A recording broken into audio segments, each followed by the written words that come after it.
दारव्होळीत किरण धमाले प्रस्तुत यारी या चित्रपटाचं चित्रीकरण होते आणि या चित्रपटात माझी हिरोची आईची भूमिका आहे।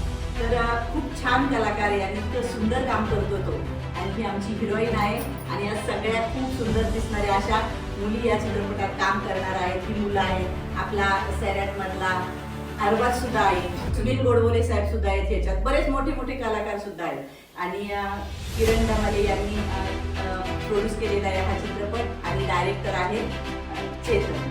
तर खूप छान वाटले ह्या टीम बरोबर काम करून आणि ह्या सगळ्यांना खूप खूप शुभेच्छा चित्रपटासाठी। चेतन म्हणजे खूप आमच्या जुन्या ओळखीतला आहे आणि त्याचे 2-3 चित्रपट सुद्धा केलेले, खूप छान डायरेक्शन करतो, इतकं खास काम असतं त्याचं आणि इतकं क्वालिटीचं असतं। त्यामुळं मी माझं साताऱ्याचं शूटिंगमधून सुट्टी घेतली आणि या चित्रपटात हजेरी लागली। तर खरंच खूप छान वाटलं, सगळ्यांना ऑल द बेस्ट।